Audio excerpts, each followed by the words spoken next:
I knew I was watching a corporate car crash in slow motion when Jared, the new CMO with teeth so white they could signal ships, took one look at my quarterly insights deck, sniffed, and said, "This is PowerPoint fluff. Not wrong, not unclear, not needs context. Just fluff. Like 20 years of decoding product market fit, supply chain volatility, and trend modeling was on par with one of those dumb live laugh. Love slides his wife probably pins to the fridge. He said it in front of the entire team. The analytics crew, my team, people who'd skipped vacations to get that Crichton tech deck airtight. Jared strolled into the conference room in his too-tight dress shirt, oozing the confidence of a guy who once was most likely to disrupt in some MBA group chat and never let it go.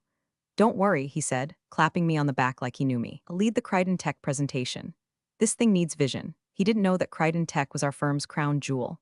A $30 million behemoth with claws in AI procurement, hardware security, and enough legal red tape to strangle a law firm. He didn't know because he never asked. Also, real quick, if you're one of the 97% listening to this and haven't hit subscribe yet, fix that. Helps our team keep these stories coming, and honestly, it makes watching corporate egos implode feel just a little more worth it. Anyway, back to the implosion. I nodded professionally. I said, of course. I'll support however I can, and I meant it, kind of, because that's what you do when someone's holding the matches over the gasoline pile and calling it innovation. You watch. That deck Jared sneered at? It was the result of 6 weeks of cross-functional collaboration, data modeling from Ashwin in Bangalore, trend overlays from Stacy in Chicago, customer behavior deep dives pulled from our newest ML pipeline. And I distilled it into a story, because that's what strategy is. You don't vomit data and hope it impresses. You weave it into meaning. But to Jared, it was cluttered with caveats and too granular. He wanted big arrows, buzzwords, and fake confidence. His words, not mine. If we look decisive, they'll follow. He strutted out of that room with the deck USB in his pocket, and my entire analytics team staring at me like I'd just been pantsed at a board meeting. Later that day, I got the calendar invite for the Crichton Tech pitch. My role? Support visuals only. Translation: make the slides pretty and don't speak unless asked. That stung. Not because of the demotion, I've been in the game long enough to let some things roll off, but because Crichton Tech wasn't just a contract, it was my account. I'd shepherded it from its first awkward pilot project to becoming our most reliable stream of revenue. I'd eaten airport tuna sandwiches for Crichton Tech. I'd hand-walked a VP through a GDPR nightmare at 3 a.m. on a Sunday. Jared didn't know that. Jared didn't care. I overheard him later that evening joking with one of the new hires near the coffee station. Sometimes, the old guard needs to be put out to pasture. Makes room for real innovation. I didn't cry. I didn't rage. I opened the bottom drawer of my filing cabinet, pulled out a notebook with a cracked leather cover, and flipped to a page I hadn't touched in years. The tab read, Miranda CC. What Jared didn't realize, what he couldn't have realized, was that Crichton Tech CTO, the one he was so excited to impress, was Miranda Chen. And Miranda was the reason I had a career. She was the first person to teach me that knowing something wasn't enough, you had to communicate it, make it land. She called it strategic translation. And if she smelled nonsense, she'd shut it down harder than a server room fire alarm. So I pulled out my phone, typed one sentence, heads up, I wasn't allowed to vet the deck, expect fluff. I stared at it, brief, ambiguous enough to keep plausible deniability, honest enough to mean everything, then I hit send. And I waited. The email came at 8:07 a.m. the next morning, subject line, client pitch roles finalized Crichton Tech Q4. Jared had copied the entire executive team, because of course he did. His message was sugary enough to rot teeth. Looking forward to a powerful presentation tomorrow. For optimal clarity, I'll be the sole speaker. Her name will assist on slide transitions and design continuity. Please direct all slide edits to her before EOD. Design continuity, like I was a goddamn Canva intern. I used to brief Crichton Tech CTO on regulatory impact models. Now I was reduced to glorified button clicker. I didn't reply, just stared at the screen while my inbox filled with well-meaning pings. Sorry, this sucks. You good? He's a clown. Good? No, I was surgical. Calm like a pressure gauge about to blow. At lunch, I sat in the break room, forcing down a chicken wrap that tasted like cardboard dipped in regret. Across the room, Jared was laughing at something, probably himself. He paced around like a motivational speaker with an invisible mic. I heard snippets, gotta trim the fat, modernize, too many cooks in the data kitchen, then I caught it. Clear as the tear in my dignity, sometimes the old guard needs to be put out to pasture. The intern beside him laughed too hard. Jared slapped his shoulder like a frat brother. I folded my wrap into the trash and walked out. Didn't say a word. In my office, I shut the door and drew the blinds, sat down, breathed. Then I pulled open the bottom right drawer, the one with the real valuables, not HR paperwork or promo swag, but the things you save when you know you'll need them. Out came the leather notebook. Edges curled, smelled like time and ink. A little water damaged from that Denver data center flood in 2014. The gold embossed label reads simply, Miranda C. Inside, pages of handwritten notes back when strategy still happened in conference rooms with whiteboards instead of Slack threads and emoji approvals. Diagrams, market ecosystem charts. Crichton Tech's original pilot rollout plan from 2011. Notes in her handwriting, don't pitch, teach. Confidence is fine, but earn it with clarity. I flipped to a sticky note I'd saved, you're better at this than you know. One day you'll be running the room, and they won't even realize it until the contract's already signed. I didn't cry. I almost did. But instead, I pulled out a pen and added a new note beneath hers. They still don't realize it.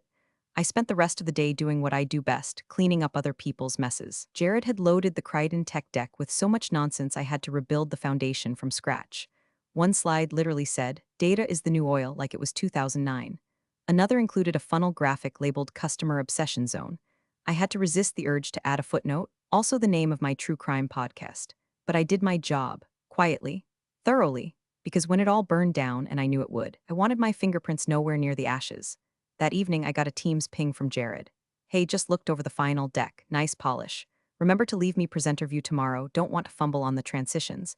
I replied with a thumbs up emoji, nothing else. Let him think I was licking boots. Let him believe I'd been neutered. Because if Jared knew anything about Miranda Chen, he would have known this. She didn't suffer bullshit. And tomorrow, he was bringing a PowerPoint slingshot to a nuclear strategy meeting. With my mentor, God help him.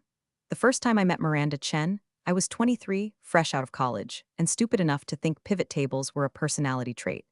She was already a legend by then, CTO of a Fortune 100 company, known for firing vendors mid-call if they tried to mansplain latency. I was the new analyst on a cross-functional nightmare project with a name like Next Horizon Synergies, which is corporate for we don't know what this is, but someone already told the board.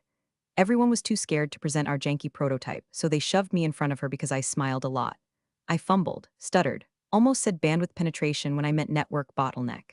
Then, mid-sentence, Miranda raised her hand. "Stop." I thought that was it. Career over, back to living with my sister and her pet iguana. But she leaned in and said, "You're talking like a white paper. What do you actually mean?" I blinked. "I mean, if we don't fix the sync issue, it'll crash when more than 10 clients log in at once." "Good," she said, "then say that." She took over the whiteboard and had me talk while she drew. Boxes, arrows, cycles. She narrated back to me what I'd been trying to say. It was the first time I understood that being smart wasn't enough. You had to translate, make it land. That day, she gave me her direct number. "Next time you're forced to do someone else's job badly, call me," and I did. Often. Over the next decade, she became my compass. She never gave hugs, never told me I was doing amazing, sweetie, but she trusted me, gave me real work. Let me sit in on contract reviews and watch how she disarmed smug execs with one question. "What problem are we solving exactly?" We once spent 6 straight hours on a hotel floor in Atlanta, reworking a supply chain integration for a government client. She ordered fries, not salad. She swore like a pirate when data broke. And when I got promoted to lead analyst, she emailed a single line: "Keep your knives sharp. They're not done testing you." I still have that email. Back in the present, staring at Jared's Carnival Funhouse of pitch deck, I thought of that night in Atlanta. Miranda scrawling boxes while dipping fries in ketchup. Me realizing that strategy wasn't about flash, it was about accuracy and nerve, so I opened my phone, no overthinking, just muscle memory. I typed "brace for Fluff." I wasn't allowed to vet the deck, sent. 3 minutes passed. Then a reply pinged through, noted, that was it. No emojis, no punctuation. But I could hear her voice in that word, flat, unreadable, and loaded like a round chambered quietly in a boardroom revolver. I exhaled. The gears were turning, and I was no longer angry. I was ready. Let Jared ride into battle in his shiny LinkedIn armor.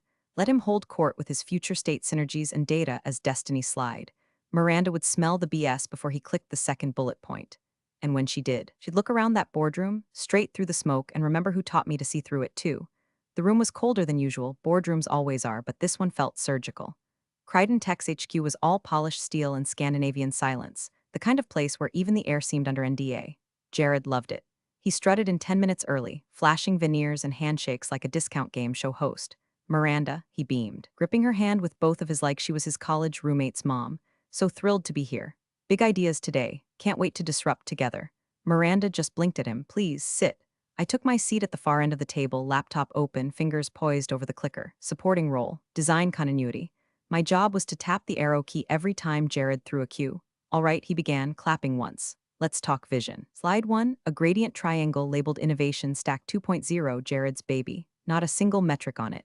Just verbs in circles: accelerate, optimize, transform. Slide 2, a timeline that somehow showed revenue tripling without explaining how. Slide 3, stock images of diverse hands shaking in front of floating charts. I glanced up. Miranda's expression hadn't changed. Still, blank, still, controlled, still, watching. Jared launched into a monologue about horizontal disruption vectors and next-gen bandwidth loyalty.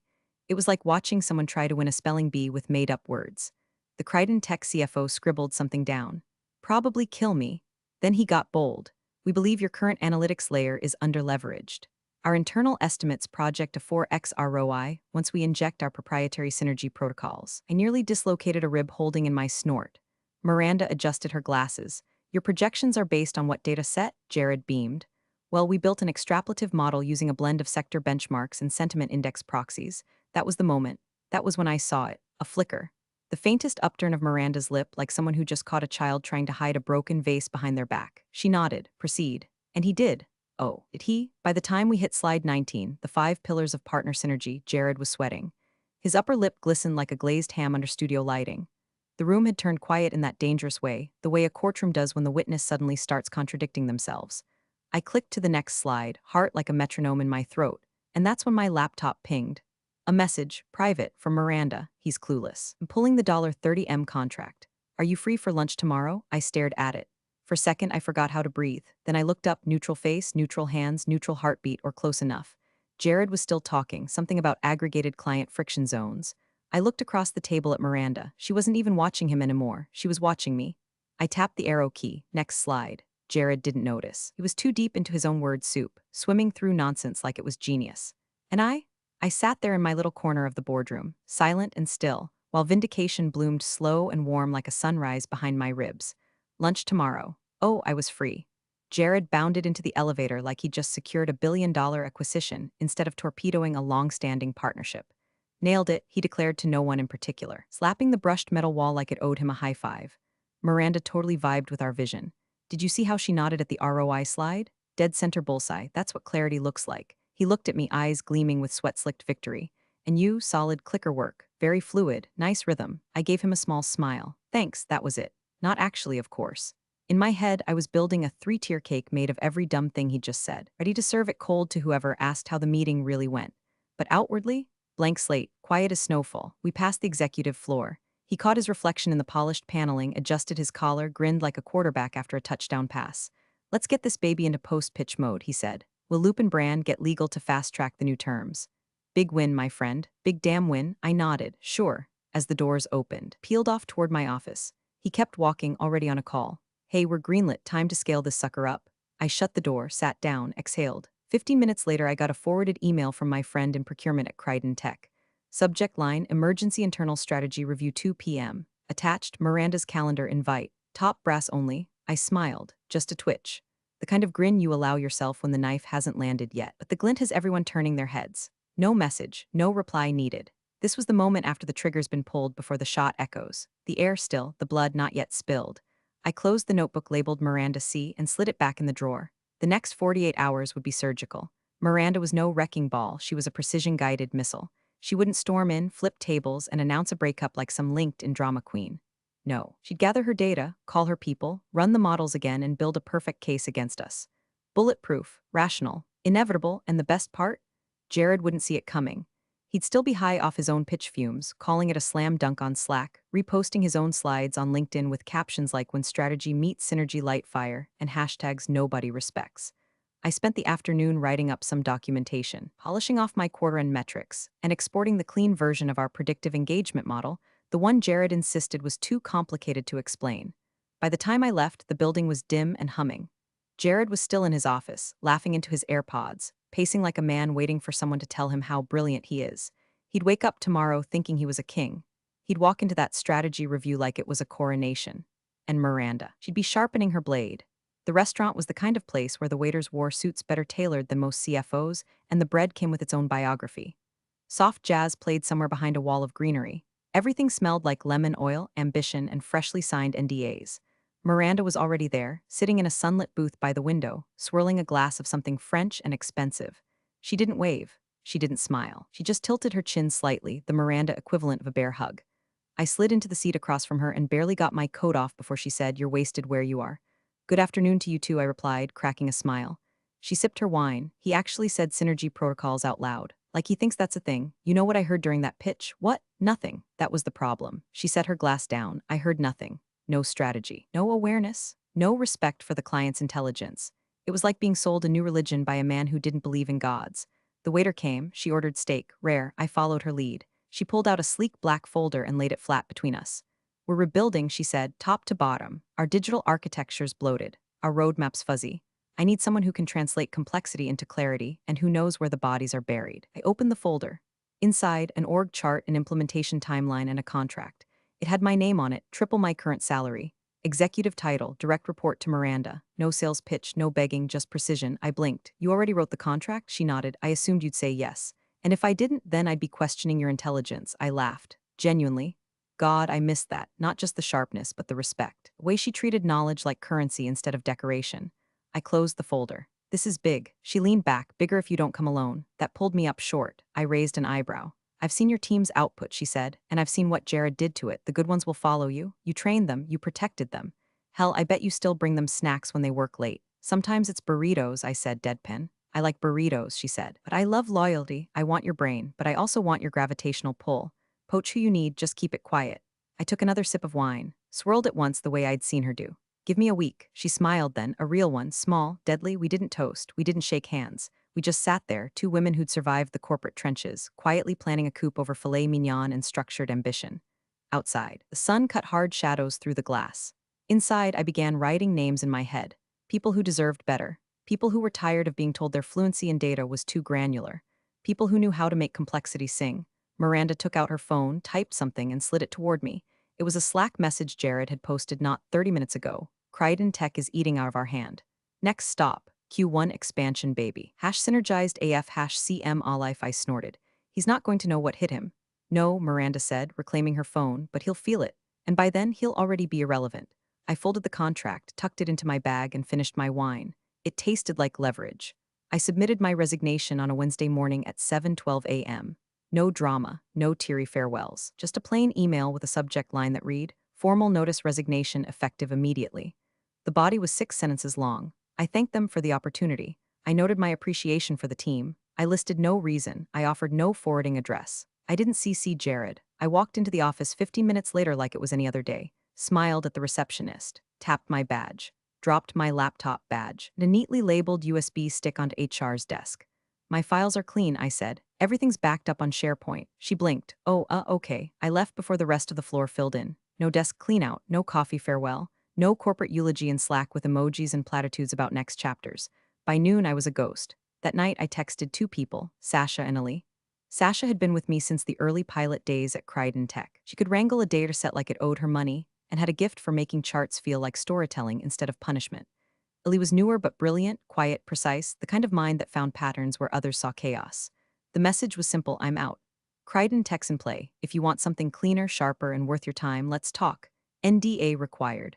By Friday morning, both of their resignations hit HR. No overlap in phrasing. No drama, just 2 of the firm's top analysts vanishing into the mist. Jared didn't notice until someone from the finance team pinged him asking why the Q4 forecast modeling was missing critical components. His reply, leaked to me by a friend still inside, was classic Jared. It's all under control. These transitions happen. Forecasting will resume shortly. Sure it would. By whom? The summer intern who still thought SQL was an allergy test? I didn't gloat. Not outwardly. I didn't post a cryptic quote on LinkedIn or reflect on my journey. I didn't signal anything. But inside, I let the satisfaction settle low and slow like bourbon heat. The kind of triumph that doesn't dance, it waits. Back at my apartment, I had the contract signed and couriered to Miranda's office by noon. The return envelope was already on my desk with Crichton Tech seal. I went for a walk. Downtown. No particular direction. Just long strides and cold air, and the quiet hum of a machine I'd spent 20 years building finally beginning to collapse under its own arrogance. At some point during the day, Jared posted a selfie to LinkedIn. Him at the office, sleeves rolled, whiteboard behind him full of buzzwords in red marker. Caption: sometimes the best way to forecast the future is to create it. #leadership #data-driven #vision 2025. The comments were full of the usual suspects. Fire, fire, fire, speak it into existence, king. Love the grind. I saved the post to my phone, not because I needed proof. Because one day when someone asked me what hubris looked like, I wanted to show them that. Controlled burn. Let the office stay quiet. Let the questions pile up. Let him scramble to fill holes he didn't even know existed. Because the detonation had already happened. He just hadn't seen the smoke yet. It started with a calendar nuke. Every exec at the firm got the same invite at 8:03 a.m. sharp. Subject line: Emergency Crichton Tech Contract Termination Debrief. No agenda, no explanation, just that all hands needed to be in conference room by 9 o'clock. Mandatory. The CMO showed up 10 minutes late, tie askew, lips pressed into that awkward, almost smile people wear when they think they can charm their way through a car crash. By then, the room was ice. The CEO sat at the head of the table, jaw tight enough to crack molars. Legal was there, finance, even HR. That only happened when someone was about to get eviscerated with plausible deniability. Jared shuffled to his seat. All right, what's the CEO cut him off with a single sheet of paper. On it, Crichton Tech's formal termination notice. Effective immediately, Crichton Tech is ending all contractual engagements with your firm. We no longer believe your team aligns with our strategic direction. Any future collaboration is off the table. There was no thank you, no regretfully. It was cleaner than a guillotine blade. Jared blinked. This must be a misunderstanding. We just had a phenomenal meeting with them. The same meeting where you pitched ROI from an extrapolative model built on sentiment indexes and LinkedIn polls? The CFO snapped. Someone at the table snorted. Jared's eyes darted to the corner. I followed the numbers, he began. What numbers? The CEO growled. We've lost $30 million. That account was half our Q1 growth projection. They didn't even ask to renegotiate. They cut us off like we were a phishing scam. Jared tried to speak. His voice cracked. They must have misinterpreted. I had full confidence in our deck. The CEO turned to the legal team. Were we notified before the termination? No, said a woman with the posture of a firing squad. The letter came directly from Miranda Chen's office. No room for negotiation. The room went still again. Then the CEO said, You've got 5 minutes. Explain how this happened. Jared looked down at his laptop like it might whisper him an answer. Clicked. Opened folders, more clicking. Then a ping, Slack, a new message from someone who no longer worked there. Read this first, he clicked it. It was a PDF, my original report, the one he called PowerPoint Fluff, time-stamped, annotated, the real projections, risk flags, contractual vulnerabilities, strategic pivots tailored to Crichton Tech's roadmap. It had everything. It also had his initials in tracked comments, rejecting half the suggestions. One note he left on slide 12, too nuanced. Needs more punch. Another, this section's too academic, trim for impact. And then my final comment at the bottom, proceeding with your version as requested. Attaching original here for your records. He stared at it for 5 full seconds before realizing every eye in the room was watching him read it. The CEO stood. So let me get this straight, he said slowly. You ignored our lead strategist. You removed her from the pitch. You rewrote her material into LinkedIn bait, and now we've lost our biggest client. Jared opened his mouth, closed it, tried again. Nothing. There was no defense, just the hum of a laptop fan, the rustle of someone scribbling on a legal pad. Finally, the CEO said, Leave the room, but leave the room. Jared rose, paler than paper, sweating through silk. He grabbed his laptop, but no one looked at him. And as he shuffled out, I imagine. I hope he wondered how it all crumbled so fast. The truth? It didn't. It crumbled slow. It started the moment he dismissed what he didn't understand. And by the time the implosion came, I wasn't even there to see it. Because the avalanche doesn't need the mountain to watch it fall. They never held a goodbye party. No email blast. No HR-mandated cupcake drop. No moving on to new adventures post with awkward group photos and fake warmth. One Monday morning, Jared's name disappeared from the org chart. By noon, someone in finance leaked that he'd been transitioned out for strategic misalignment. And just like that, the man who once called himself the future of the brand became a ghost. The board never mentioned him again. Not once. Not even in code. It was as if the CMO role had always been vacant. But the internet remembered. Because somehow, and I truly have no idea how, Scout's honor, his Crichton Tech pitch deck leaked onto a B2B satire blog, the one that ranks bad corporate jargon like baseball stats. Slide captions were highlighted in neon with comments like, Synergy Protocols? Is this a pitch or a Marvel villain origin story? If buzzwords could vomit, this deck would be the aftermath. Within 48 hours, the firm's stock dipped 4%. Not catastrophic, but enough to sting. I heard through the grapevine that the new interim CMO is someone from internal compliance. Bless their soul. Legal's still working to untangle whatever non-compete spaghetti Jared left in his wake.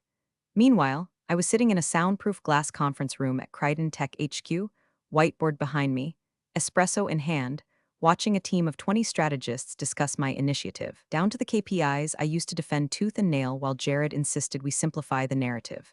Now, we were implementing it on my timeline, with Miranda's full backing. Across the table, Sasha was sketching out a data pipeline overhaul. Ellie was debugging a prototype from the hotel lobby. Every person in that room wanted to be there. Not because they were loyal to me, but because they were loyal to the work. I approved the first phase rollout with a signature and slid the binder across the table. Miranda leaned over, gently tapped her espresso cup against mine, and murmured just loud enough for only me to hear, Best fluff I ever invested in. We didn't laugh. We didn't need to. Outside, the sun was setting. Somewhere back at my old firm, Jared's nameplate was probably gathering dust in a desk drawer HR didn't know what to do with, and me. I was exactly where I was always meant to be. Quiet, respected, unbothered, the war was over. And the only sound left was victory, steeped in silence. Thanks for watching, you cubicle warriors. Hit that subscribe button. Unless you're my old boss, then you're on your own. Revenge of the coffee pot strikes again.